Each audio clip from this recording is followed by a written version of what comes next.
Computer there. Okay, this is the We the People Meet.org meeting on June 10th, 2025. Rob Crawley and Seth Stewart are discussing more about Donald Trump, continuing our discussion from the last meeting, discussing whether what he's doing is good for the country or not. And Seth had some thoughts, so he wanted to start out sharing. And go ahead, Seth. Yeah. So, okay, I was just sharing a little bit of an insight I gathered from one of my classes at BYU. It's about control theory. And so, control theory is how you have a system. And the question is, what can you do to the system to get a certain desired output? Mhm. And as part of that, I learned about James Clerk Maxwell's stability criterion, which he learned by studying Saturn's rings. There was a prize put out for whoever could figure out what Saturn's rings were made of. And he figured out what they were made of in terms of their structure, anyway, by solving this stability formula. And the basic principle is this: you have a system, and you have some disturbances that happen within that system, right? And in order to be stable, the situation within the system has to be converging. It has to like settle down over time. So like a bouncy ball, you drop it, and it has to like the amplitude of each bounce has to be less than the previous bounce. And if the amplitude is increasing or even non-decreasing, staying the same, then actually that's an unstable condition, right?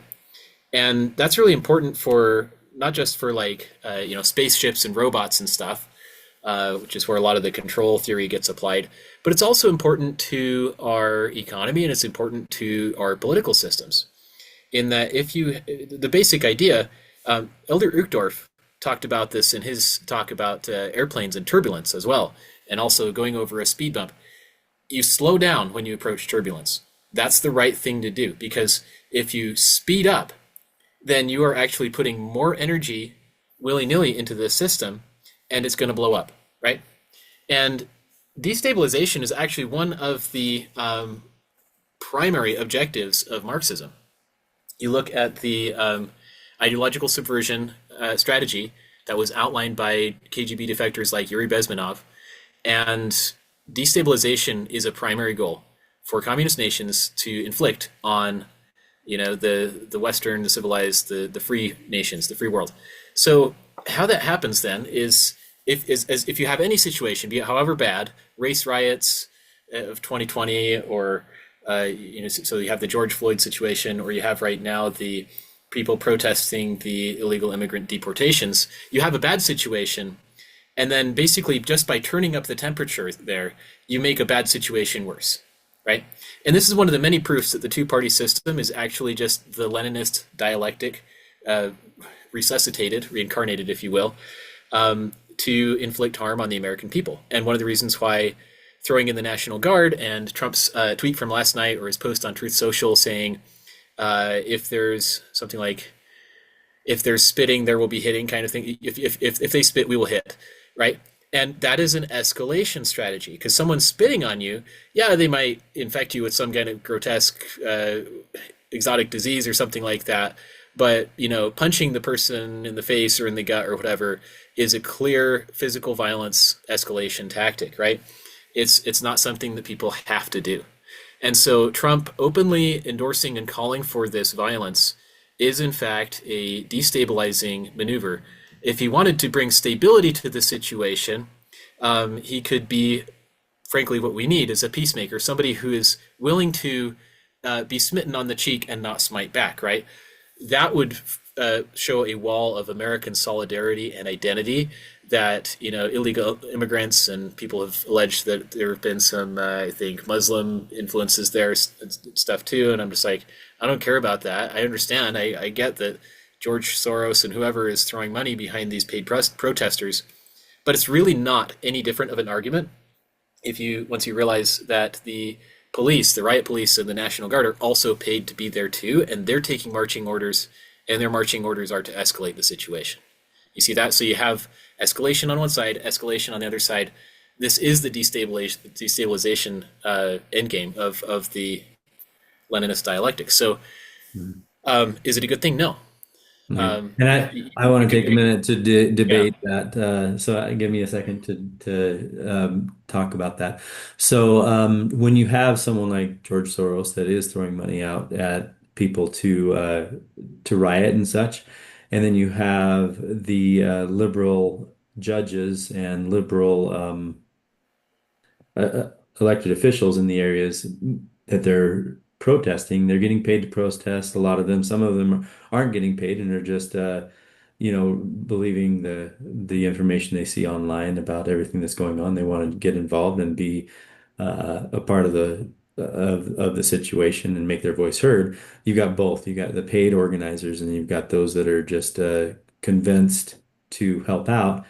Um, they are somehow think they're protected so they can go out and spit at police people and write nasty things about the police and set things on fire, and they think they're going to be protected because the liberal left officials and the judges have protected them in the past. They've let them off easy if they get caught.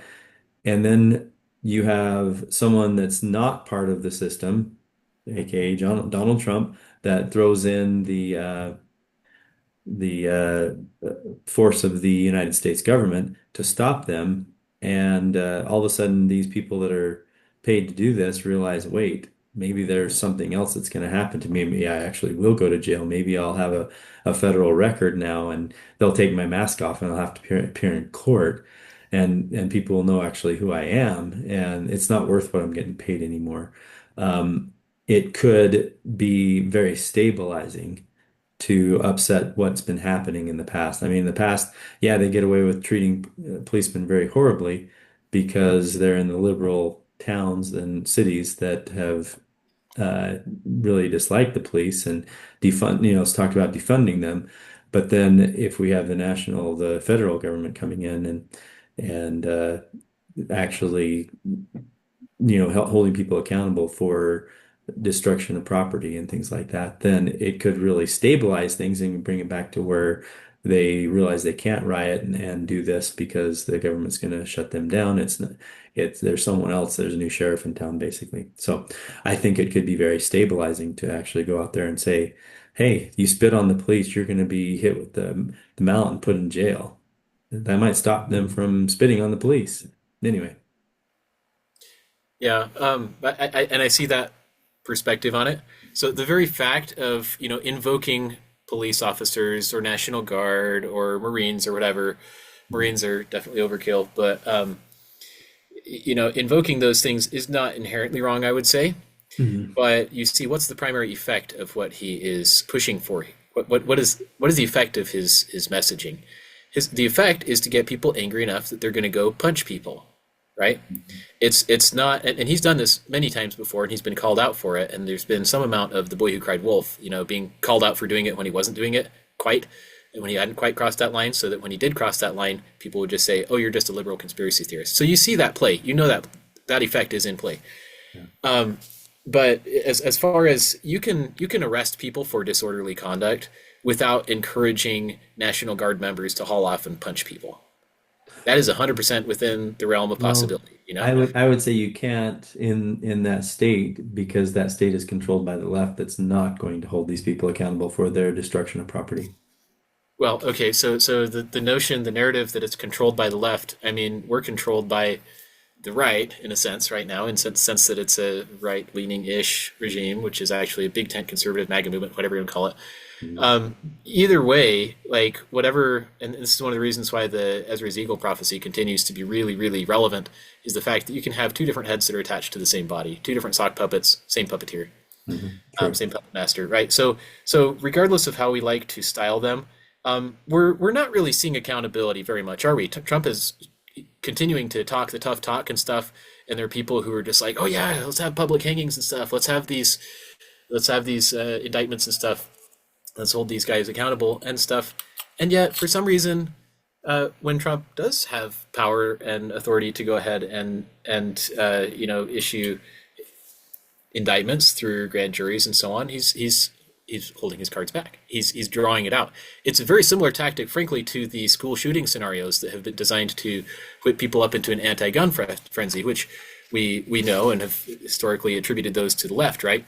But he's doing the same thing with illegal immigrants, right? He's saying he's like the Boulder shooting incident and stuff like that. He's just the primary point of these are that these people are illegal immigrants. It's as if this is the problem, and I can assure everyone illegal immigrants are not the problem. People who come here illegally and commit further violent crimes, etc., are being problematic, and they should be dealt with by the appropriate due process of the law. But that doesn't necessitate that you instruct people to go and punch one another and just absolutely scapegoat an entire demographic for like everything wrong in the country. It's dishonest, it's misleading rhetoric, and it does lead to escalation of violence by their. Go. I mean, I think that was basically what I had to the thought. You can and the brethren have invoked this many times. They've warned us of this many times. You can say we're here to enforce the law, and you can enforce the law in a manner that's overreaching and escalatory, or you can enforce the law in a manner that is compassionate, friendly, and helpful. Right? There's nothing contradictory actually between being compassionate and going and seeing that the law is faithfully followed. But there's absolutely no call for inviting people to haul off and punch each other. He should be impeached just for that, quite frankly. And anybody who believes in civility and decency should get behind that. It's because you don't instruct people to escalate a situation, because that's entrapment. Like January 6th, frankly. If you have an officer who's in your face and trying to provoke you to punch him, and then you lay a hand on him, you've assaulted a federal officer, this is a felony, whatever. That's just bogus. And Phil Lyman took to social media this morning to just kind of remember a situation that happened 16 years ago, where federal agents came in these two long caravans of black SUVs, armored SUVs, with all their bulletproof armor and everything, and surrounded this guy and laid siege to his home because of some allegation that he was trafficking in Native American burial artifacts and like pot shards and stuff that had been allegedly gathered from federal lands, BLM land. And I'm just like, really? I go out on a hike on some, and I find a little pot shard or something like that. I'm like, oh, that's cool. And I pocket it because I'm like, I want to photograph this. I want to maybe see if it's worth something or whatever. And, somebody does that. And next thing you know, there's like a full-on SWAT team surrounding you, and the man lost his life over this. And it's like, what in the world? You look at these things like, and so this is why the Eighth Amendment exists. This is one of the great reasons why the Eighth Amendment, Amendments 4 through 8, frankly. Because if the government is allowed to do things that are not commensurate with the crime, if they're allowed to spy on you illegally to try to find dirt on you, or if they're allowed to accuse you even of an infamous crime without the consent of your peers, or convict you of such, or punish you for anything beyond what the offense actually justifies, then you do have a police state, factually speaking. If you could get thrown in the slammer for a month for jaywalking or something like that, then that's pretty cruel and unusual. If you can, anyways, and this is a lot of the concern around the immigration and the deportation stuff. So we're very clearly moving in that direction. That doesn't actually help anyone at all. Yeah. So if anything, he should be gentle about it. Oh, I agree. I agree with that 100%. That I don't believe that Donald Trump is a great man in many ways. I think he's not part of the deep state. I think he's against the deep state, and that's my argument. I will not argue that he handles things in a very good way, or a way that's helpful to the country in many times. But I think he does more often than not choose to push back against the deep state, which is, I think, the biggest threat to our country right now is the deep state. So I appreciate when he does that. I do like that he's sending people to try to control the riots in LA. Yeah, we can say as a binary, we can say, yeah, that sounds reasonable, but the way it's being implemented, like, and this is part of the reason to have controlled opposition. You can say, oh yeah, I want this law upheld. Okay, we'll go uphold it with machine guns and machetes, and we'll bust down people's doors at midnight and stuff. Okay, that was not what we wanted, right? That's not what any sane, civilized person wanted. but I think this is a point more generally. Even removing ourselves from the trenches of this particular situation, I think this is something that the Western mind just really struggles and frankly fails to grasp. Mhm. Is the notion that Satan is divided against himself. To put it very, very bluntly, to say, well, Trump can't possibly be on the side of the deep state because, see, he's punching against them. But guess what? There's collateral damage. And who is actually being hurt? It's the people, right? And isn't that the effect of everything that Lucifer does? Isn't it to drag us down to his level? And so when you see people punching and slogging, you can calculate. You can say, what is the predictable response from the left, so-called? Anybody who identifies or sympathizes with that, or even if they were on the fences now, that now they're like, oh, now we got to push back against Trump. You know, this is incentivizing people to go and now try to rally around Shiz because Coriantimer is mudslinging at Shiz and pointing the finger and escalating the rhetoric and escalating the behaviors. And so you can also see what's the effect on it's I think it really is this simple. What's the effect on people who are, or whatever you want to call liberal sympathizers, people who empathize with sympathize with the rights of the illegal immigrants and so on? You'd say, well, they're going to want to double down and push back, right? And what's the effect on the Trumpites? Oh, they're going to want to go around punching people now, right? And I'm not making this up. This is actually making people more and more angry on both sides. And so is there a net benefit? No, there is not. It's a lose-lose situation. And that means every time you see a lose-lose situation, the engineer behind it is Lucifer. Mhm. And that's something we just can't fathom because we're like, oh, these are the two sides.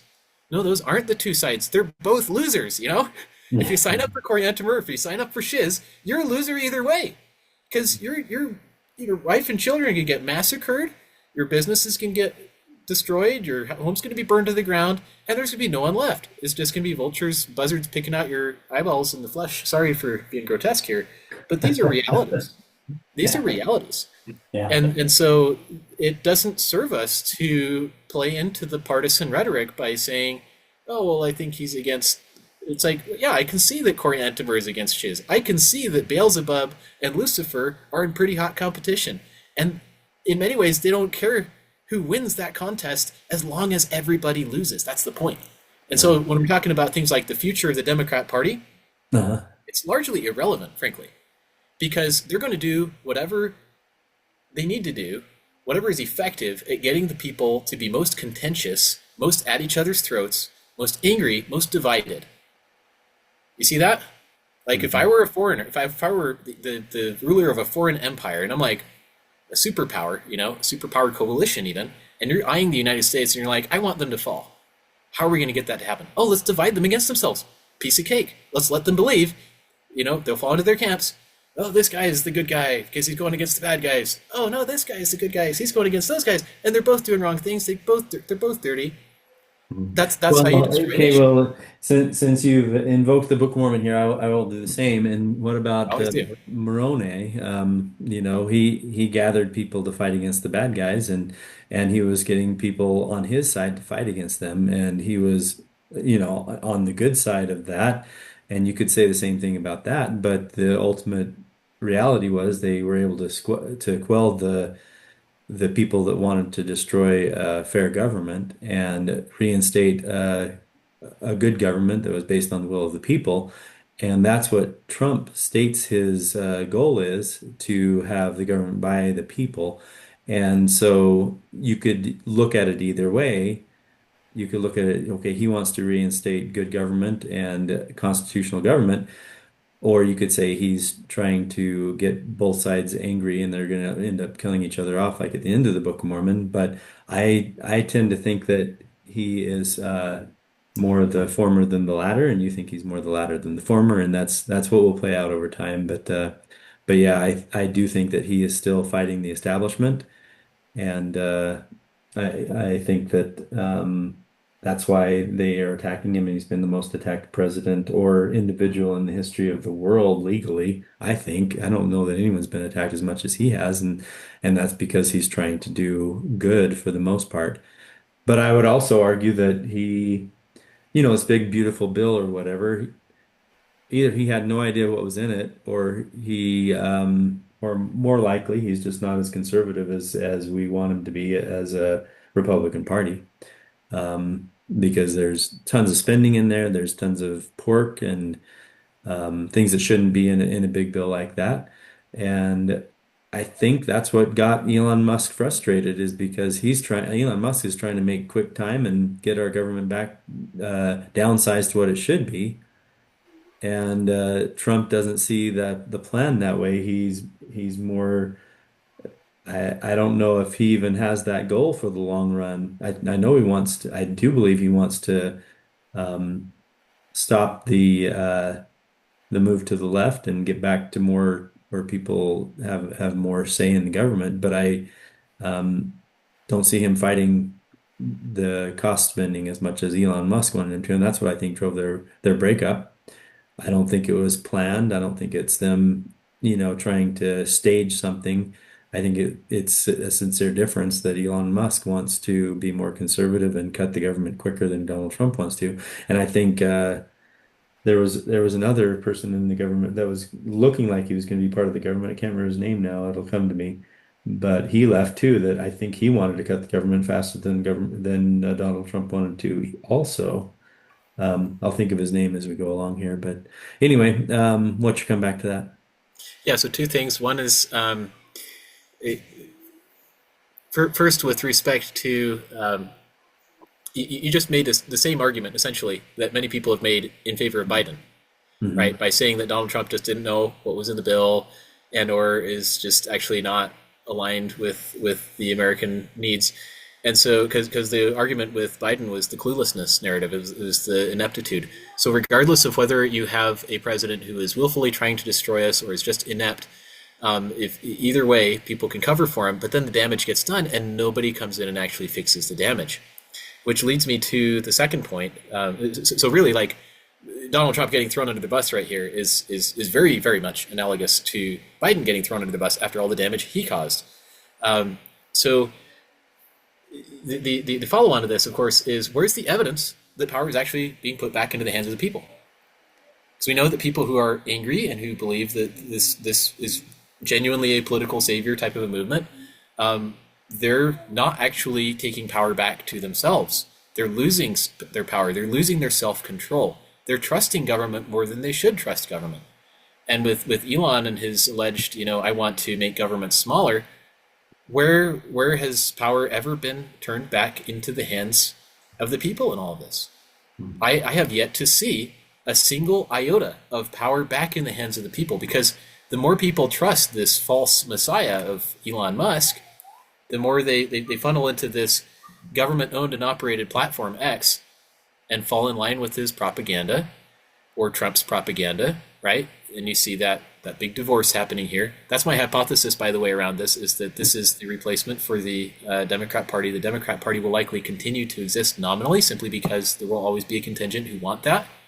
But as far as the mainstream parties go, there's a new mainstream party, and it's Elon Musk versus Donald Trump. And this is how they're dividing it: the world's wealthiest man versus the world's most powerful man. And they're betting on that. They're betting on the ability to control the minds and hearts of the people with this new narrative. And that's how they're always able to keep up the dialectic here.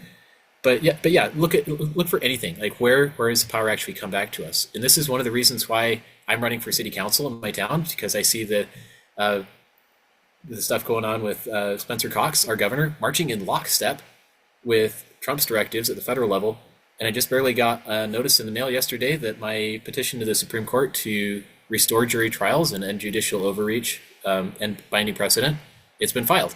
So the Supreme Court now has an opportunity to weigh whether or not they're going to choose to hear that case. I pray that they do, because then that would actually be a signal of power returning to the people. That would mean next time I'm in traffic court and an officer pulls me over because he ran my license plate and said, "Oh, you're not paid up on your auto insurance," I can just say, "Well, I demand a jury," or else, our government would actually be in the habit of holding jury trials regardless, if they were actually to follow this.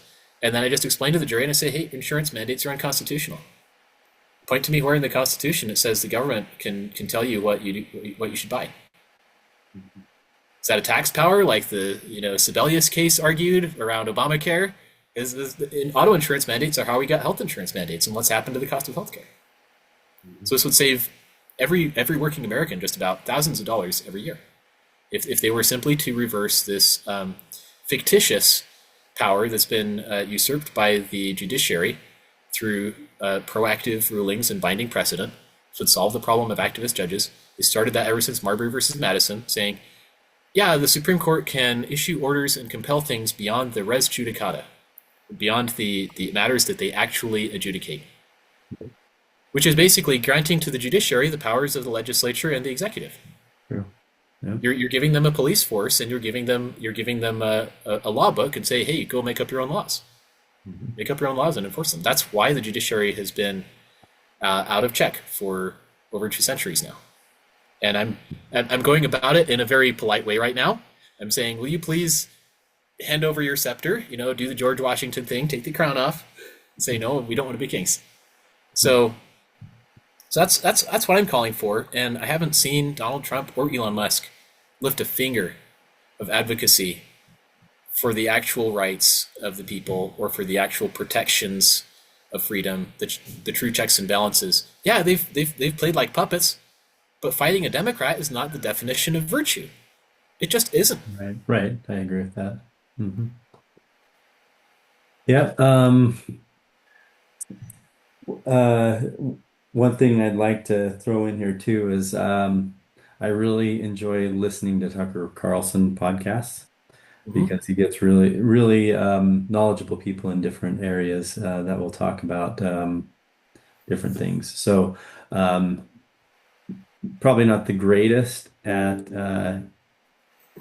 advocating or remembering everything that I've watched, but I'll just share some thoughts from the latest episodes that I really liked. So, um, like recently, talking about SSRIs, anti depression pills, and mood stabilizers and things like that. Talked to someone who escaped from that and became free personally from those, and it improved her life. I do think that that is a problem in our country, that everybody is looking at other sources besides God to help them get over their depression. I believe that in my life personally, if I'm depressed, it's because I'm not quite living how I should be. Amen And to that. That's a real thing. There Mhm. there can be other sources of depression, Mhm. but like that's far and away the biggest cause I've noticed. Just want to say that. For me personally, it's if I'm not living the way I believe, then it makes me depressed. And Mhm. I have to change and improve myself to where I'm living the way I believe, and then I feel better. And there's ups and downs for everybody. I don't feel a need to take a pill. Of course, there are people that may have truly uh I'm not discounting that some people don't need the medication, but I just don't think as many people need it as they say as are taking it now, because I think there's other ways to deal with it. And for me to judge who needs it and who doesn't, I would never go about that. But I do think that we're over medicated as a country, and that's what that talks about. She talks about how they have no medical scientific backing on if you have a chemical imbalance, for instance. They've determined that that was just kind of a fraud, that there's even an issue called a chemical imbalance because they can't prove which chemicals are out of balance or what's causing that. It's just their way to express that you're depressed. You've got a chemical imbalance and you need medicine. And that the medical industry is having to come to reality that that's just a made up statement. Um, there's other ones that I've watched that have been really interesting. Um, there was one about the uh, 9/11 experience where the government was actually hiding what actually happened then. And I can't remember which one it was. Let's see if I can find him. Um, his family was attacked when he started asking questions. He was this guy right here, 9/11 whistleblower, Kurt Weldon. He was a legislator at the time, and started trying to ask the wrong questions to try to get to the truth about 9/11. And the DOJ or FBI or someone went and raided his daughter's house just to get him to shut up back then. And he waited, what is it, 30 years now? 30 something years later to expose what happened and what he knew because he was on some committees researching 9/11 and he was not able to tell the American people back then what really happened. Um, and now he's old enough. He said, I don't care. They might kill me. I don't know what they're going to do. I don't know what the deep state's going to do to me, but I'm going to expose what I know. And I know that that the government knew that Osama bin Laden was not in Afghanistan. He was in Iran. And yet they, use that, or I can't remember all the details, but they use that as as a reason to go in and put our men and women into war, pretending like Osama bin Laden was where he wasn't when our government knew full well he wasn't there. And just helping the military industrial complex make money and spend billions of dollars and such. And he just said, I'm close to 80 or whatever he is. I'm going to tell it how it was and say how it was and tell how I was bullied and forced to shut up by them attacking my family and ruining the life of my daughter just so I'll shut up. And anyway, those kinds of things have been going on forever. But I love that he brings people in and just lets them talk, lets them explain their experience and usually not guiding them on what to say, just asking questions and letting people talk, and a lot of truths coming out that has never been put out there before. So I've really enjoyed that. But anyway, your thoughts on that? I'll just say I love Tucker Carlson as a person. I'm honestly not very impressed Mhm. in the following way, because if the truth about something only ever comes out 20 plus years after the fact, it's too late, right? The scriptures warn us that we need to ensure that the global Gadiantons don't get above us, right? And Mhm. so if we don't know what the current administration's motives are, if we don't know what their alliances are and what their strategy is, then it's almost worthless, honestly, to be able to point to some past administration and say, "Oh, look at this big, you know, jerk, this Gadianton George Bush. He did all these rotten things." Because guess what we were thinking at the time? We were thinking that Bush was some kind of a political hero, some kind of a moderate, I don't know, some kind of a savior of sorts Mhm. of this problem of the nasty terrorists, right? He's going to go after these terrorists and get revenge and everything. We thought there was so much support behind it back then. So Mhm. haven't we learned our lesson yet, right?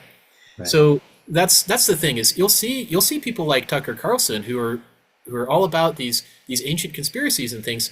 And frankly, the devil can afford to do this Mhm. to maintain his credibility. He'll come in one door and he'll rape and pillage wearing a blue cloak and set things on fire, and then he'll leave, and then he comes in the other door or whatever, comes in through the window wearing a red cape, and he's the hero. Oh, what's this going on right here? And he'll play both sides. He does this all Yeah. the time. And so But he actually you're puts you're himself assuming you're in the assuming past. that he doesn't talk to people that are on current issues, but he Well, does. Like for instance, this is not. I didn't make that assumption, just so you know. Oh, okay. Oh, I thought I, you I, were. I thought my that was your assumption that yeah, my we only talk understanding about is that stuff. the narrative is controlled regarding both current and past events, but it's less tightly controlled for past events, right? Mhm. Because there is a narrative that he wants us to. So you notice here he's basically taking Ukraine to task and stuff, but like you could ask questions like these. Okay, why is Tucker going out of his way to be unflattering towards Ukraine? Why has Donald Trump been so favorable as to his policy and approach and his rhetoric towards Russia? Why has he been so favorable towards North Korea? Yeah, he talks the tough talk economically with China, but you look at the fruits of his tariffs and such. Whom does it benefit? It benefits the foreigners every single time. And so it's by their fruits ye shall know them, not by their fair promises. So they'll continue to dance this dance and they'll continue to scapegoat and blame. And Mhm. then you know what'll happen? If the nation even survives another 10 years, a subsequent administration will come in and they'll be trying to get all the glory and the praise and earn our trust by exposing just how rotten the Trump administration was in ways that we never knew, right? You see, so every time they do this, this is the nature of this regime-based system, is you go and throw all the previous ones under the bus. And guess what? If you haven't read the Perestroika Deception yet, you really should at least open it up, read the foreword, read the opening chapter. It's really great because it exposes this exact method. Mhm. You know what Trump and Tucker are doing here. They're saying we're different. We're different from those bad guys. Therefore, and we're exposing those bad guys. Therefore, you can trust us. Well, the We've way I changed. can tell who's part of the conspiracy is who all news media protects. It doesn't matter which side. You wouldn't see people attacking uh, Barack Obama and his presidency and what he did. You'd see both the political right and left. The political right holding back, not saying anything bad about him. The political left praising him. You will see the Bushes, they were part of the conspiracy. They're the deep state. They were being praised by one side and maybe lightly slapped on the hand by the other. But Donald Trump, I still don't believe he's part of it. He's had the attack of, both sides mostly through the whole thing. Now, Fox News definitely takes his side on things, and um, yeah, I can see that there one side takes one side, one president praises him, one side takes the other and praises him. But Donald Trump has been attacked by the people on the right or on the Republican Party that are part of the deep state. He's attacked by both sides if they're part of the deep state. And, Um, and and this is where I'll just warn you and uh-huh. everyone that, like, I'm sorry to be so blunt, but like, Yeah. President Nelson warned us. He said if most of the information you get comes from social or other media, your ability to hear the whisperings of the spirit will be diminished. So it's knowing as we do that the adversary. See, you've openly admitted right here that the adversary has controlled both the left and the right historically, right? You refer to the deep state establishment in both across both of the mainstream parties, right? Right. Hmm. What is therefore to stop Lucifer from painting that same kind of false dichotomy, but instead of being like this, he just reorients it to like this, right? Here's the peacemaker Donald Trump coming in. Oh, and the entire deep state is getting mad at him. Well, that's just the new locus of control in the two party system. See, it's pivoted from left right, and now it's Trump versus deep state. It's the exact same narrative. Frankly, it's the same dichotomy, same false dichotomy, because it doesn't really matter what the parties are. They're expendable. They're Well, gonna so get burned so through. what would it look like if somebody was truly against the deep state and they were president? Would they be attacked by both Um, sides? Would they be attacked by everybody? What would it look like? Let's say if you were president, what would that look like? Would Fox News praise the certain things you did while CNN always was against everything you did? yeah, well, I'm about to find out with my run for, in some degree at least, with my run for the city council. Mhm. But I've seen a combination of tactics already deployed. I've seen threats. Somebody has threatened to paint me in an unflattering but untruthful light publicly, Mhm. just because he doesn't like my politics. So you do get that. You do get people openly coming out and saying mean things about you. You get people trying to silence you and deplatform you and just kind of trying to shadow ban you because they don't want your message to get out. And Mhm. then you also see people who are grooming you. So you see both of those instruments being used to say, well, if he does get into office, we got to hedge ourselves against that and basically try to control him that way, and basically taint him, corrupt him, and then you also see the side of well, most people maybe don't see this, but both of those are in play. So it doesn't have to be either or. But I'm just saying this, that since you're asking a question of a magic eight ball, and that magic eight ball is almost entirely, perhaps entirely, within the control of Lucifer and his demonic realm. Mhm. And therefore, he can serve up whatever answer he thinks is, he can pre-calculate what you're looking for, and try to give you what he thinks you're looking for. And so, I would say that's just a categorically wrong approach. The response of the deep state, visible or otherwise, isn't really it's not the litmus test for whether or not a president is doing a good job, right? We need to rely on inspiration from the Holy Ghost, and if we don't have that, we have nothing. Oh, I We have agree with that. literally nothing to go on. So one of my key litmus tests is if while someone's president, one of the number one issues to me is abortion. Mhm. Satan wants to young kids to not be born.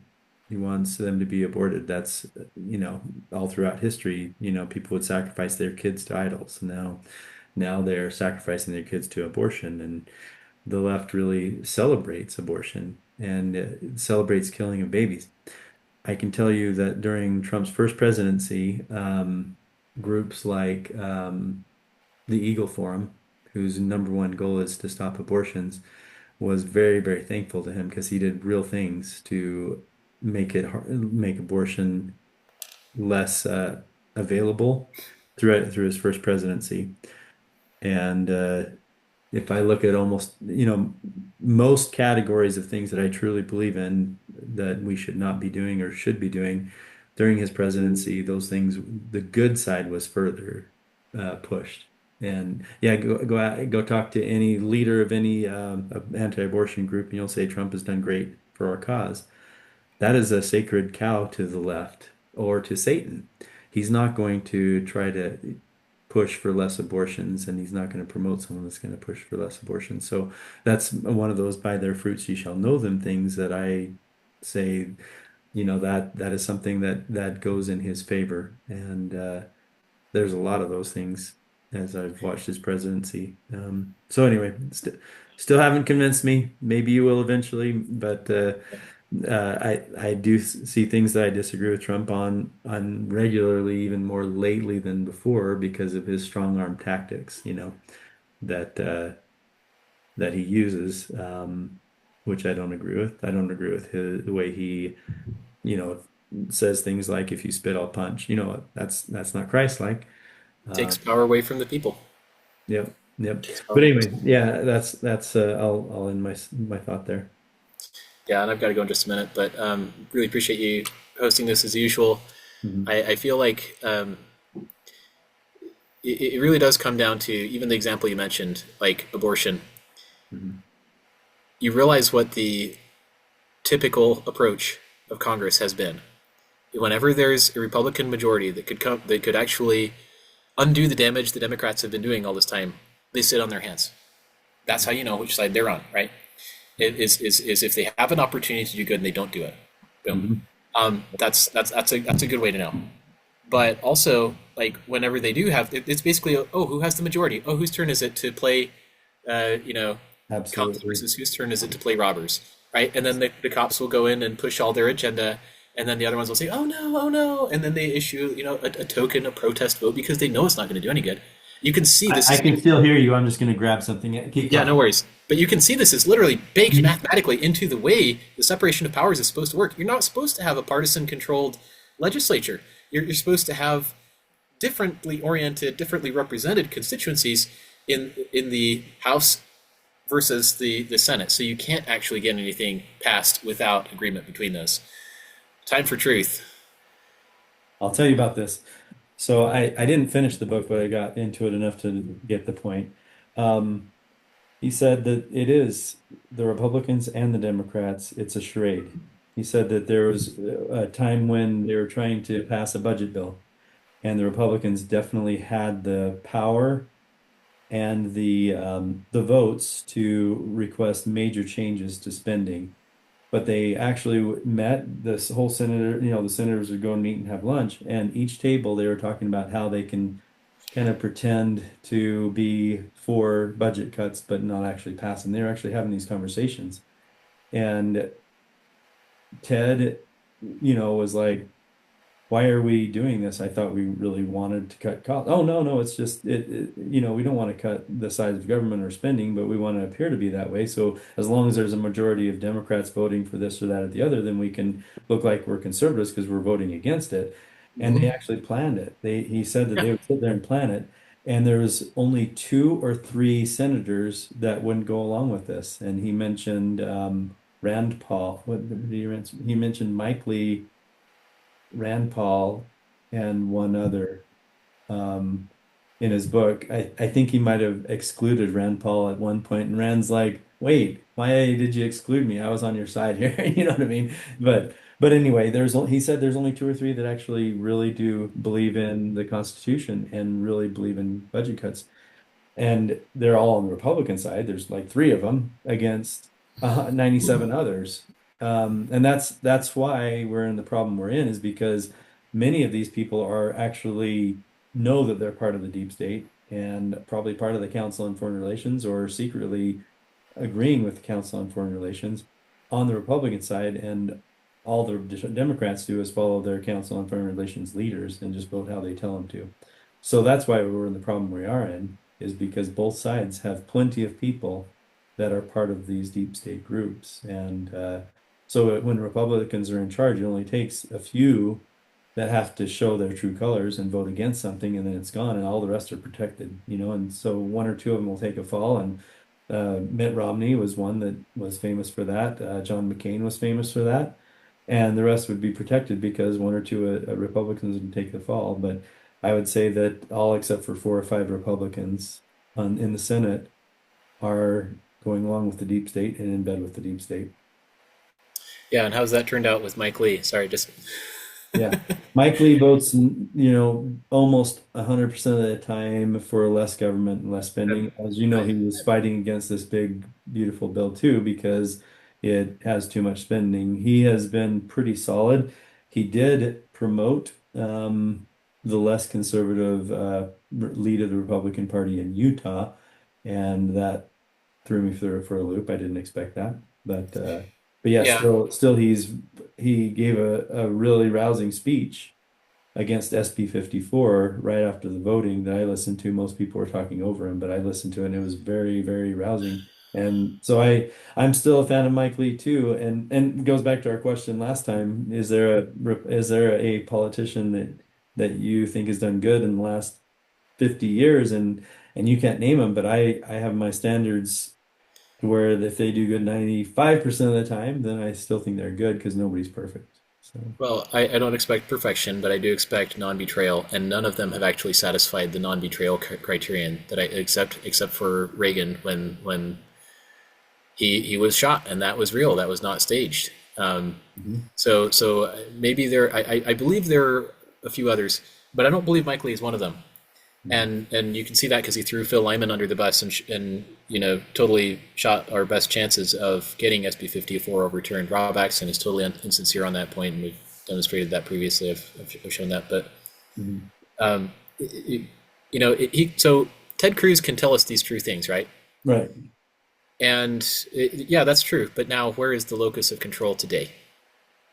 Where are the power centers? Where okay, now it's this new anti-deep state and the deep state instead of red versus blue, right? That's the new narrative. It's still perestroika. It's still these people insisting they're different when in reality, the way in which they're different is that this is the end game now. Like they've realized that these power structures have outlasted their usefulness, and now they have to change the disguise. That's exactly what perestroika is.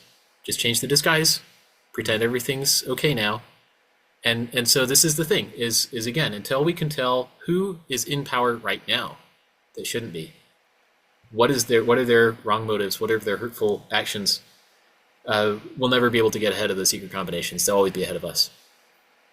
Yeah. Agreed with that. They are ahead of us. They've been ahead of us because no one knows how to define who the enemy is. And I do believe that books like None Dare Call It Conspiracy do define who the enemy is, but no one will really pay attention to Well, it. and I would urge caution here, even because even you can take a completely true prophetic book Mhm. and you can take the labels from it, Mhm. and the adversary knows that we're looking for those labels, right? Like the Yeah. Council on Foreign Relations. This is a huge part of Trump's MO, by the way, for exposing the deep state supposedly. And I'm just going to maybe point out one more thing and then I'm going to try to give my best definition of how to identify the enemy right here. Identify Yeah. friend from foe, because Yeah. that really matters. But I'm just going to say it's a lot like Moriarty or any other villain who's just monologuing at the end because he wants to gloat about how he did it all, right? Right. And of course, there's going to be something in there actually that informs the superhero, or else buys him enough time to be able to make his final effort and make a big rescue or something.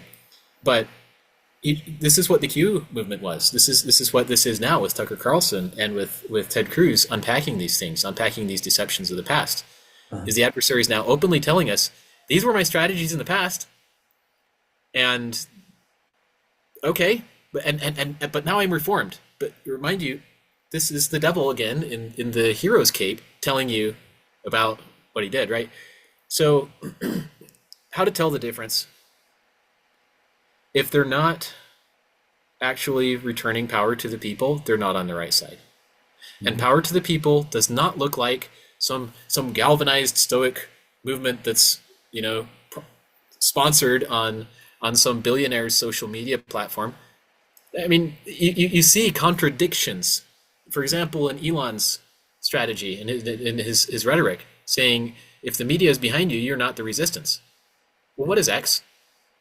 Well, it's the world's largest social media platform. Okay, well, if X is get behind you, then you're not the resistance, right? It's pretty straightforward there. And people could say, "Oh, but it's a free speech platform, yada yada." It's like, no, but look at the money, look where it comes from. It's kind of straightforward. So the one of the may I inject one really quick thing that I heard this last week. I was listening to some people trying to unpack the Trump versus Musk uh, divorce. Right. All gay romances end in they always do, and custody arrangements that are very deplorable for everyone involved. But a lot of people on who are anti-Trump now are gloating because they're like, haha, their power structure is now divided. And I'm like, is it really? Is it No. really? Like, where is the evidence that Donald Trump and Musk aren't marching in lockstep with each other still? Because I, for one, simply do not subscribe to the theory that this was just, a bad meds day for Elon. Elon. He just severed his connect. He just made an infamous allegation that he should wind up in prison for if he's wrong. So if either you have like the world's richest man is just an absolute lunatic, deranged liar, accusing people of serious and infamous crimes, or else your president, the most powerful man in the world, is that kind of a criminal. It's one or the other, or it's both. And they've been playing buddy buddy with each other for so long, and they've given some token disagreements and pushback, but they're not really meaningful because there's no action on it. There's no meaningful difference, right? And so, yeah, people are just frankly confused and falling out of this. But a lot of people who are anti-Trump, as I was saying, are gloating and rejoicing now because they're like, "Oh, yay, his power base is divided now. This means that we have a chance again. This means that like we might have just bought American democracy another few years of life." And I'm like, you guys just fell for the deception, fell for the lie that, oh yeah, we can throw Trump under the bus. Yeah, he's a pedophile, whatever. Guess what? And we knew that when we picked him up. By the way, his own conspiracy theory, the Q conspiracy, actually paints him that way, right? And so there's no like should be like, oh, I didn't know that, right? I'm sure there are people who don't know that, right? But that's an allegation that's already been made, and we already know he has those connections. To insist that he isn't that kind of a guy when we know he's a porn monger, whoremonger, adulterer, casino guy, like gambler, whatever, runs casinos. Oh, but he doesn't drink. I'm sorry, but we just lulled the entirety of Mormondom to sleep over a stupid bit of lip service that's clearly designed to pander to us. And then you have with Musk. I mean, we got a photo of him with Ghislaine Maxwell. We know that he's connected with that exact same society. Is he just going to pull that same card and pretend, well, I'm different though, right? You know, so when are we actually going to get around to vetting candidates before they're elected? Can we actually say definitively, yes, we know who this is. Yes, we've sounded this person out. Yes, this person has good morals. This person is actually honest, has integrity and wisdom. Donald Trump had none of those going for him. I'm sorry, he had none of those going for him. The American people, the MAGA, the Republicans like myself, his first term, I had to hold my nose to vote for Donald Trump. I did not want to. But when faced with the contrast, the false dichotomy, again, that dialectic, it's what we felt forced to do. And it's because of the 12th Amendment. Anyways, we painted this picture. We need to stop being concerned about the opposition, and we need to start being concerned, much more concerned than we are, about what's right. Because if you have a candidate in office who doesn't do the right thing, he's not a good candidate. He's not a good fit for that office. He's making things worse. And there are a lot of different ways to do wrong things, right? He could have open borders or he could have a police state. Both are wrong, right? So when are we actually going to get around to doing our due diligence, vetting our candidates, and finding somebody who will actually uphold our rights? Because that's not happening in either. Well, that's the whole point of this group is to try to get the voice of the people a little stronger. Because right now, the voice of the deep state, the voice of Satan, the voice of the people that want to destroy freedom throughout the world is loud and clear through all forms of media, and the people really just absorb it and take it on as their own and start fighting. I might have mentioned this in a previous conversation about how a lot of the slaves would fight about whose slave owner was Oh more yeah, benevolent. it And sounds like a lot like modern football teams, frankly. yeah, yeah, whose slave owner is more Football benevolent fans. when Yeah, maybe none of them were benevolent at all, and they treated them poorly, but they would brag about how their slave owner was more greater person. But anyway, yeah, yeah. exactly. All right. May I Well, share just one super short experience that's uplifting that I had this last sure, week? sure. I Hmm. noticed this. I noticed the following. I have just frankly stopped parroting. Whenever I see a partisan meme, even if it aligns with my typical political leanings and so on, I will just resist the urge Share. most of the time to retweet it or whatever because I've realized there are a lot of poison pills that are injected into those. If you oversimplify a thing and then try to present that as the truth, you end up wounding people. You end up missing the mark. And the prophets have actually stated what the mark is in a great many of these instances, or else given us the tools to know what the mark is and how to aim. And so we should affirm that and apply it to our politics. But what I've found is that by doing that, so first, I'm a lot less contentious than I used to be. And secondly, I've started actually making friends with a lot of people who are from different political orientations. Hmm. And what that means is now when I have a criticism of Donald Trump and I say, hey, did you remember the Fourth Amendment? Those posts are actually starting to get some likes. They're starting to build some momentum. And where it was either total crickets or else just rabid pushback from people before. And I'm noticing I'm getting more friends. I might be losing some false friends along the way, but I'm actually in the process of following the prophetic counsel to stop judging people by their political party or label or leaning or who they voted for and actually start that dialogue. I'm building some momentum here, Yeah. and a lot of people got behind that. A lot of people have appreciated that, have engaged in intelligent dialogue, and hopefully we can help people see their blind spots on both sides of this, and by making the conversation about what is right, as opposed to which of these two stinking animals do you think smells less bad? Agreed. Yeah, Amen. 100%. Yeah. Anyway, thanks again. Good conversation. Until next week, and we'll talk to you then. Okay, thanks, Rob. Appreciate you. Yep, you too. Bye.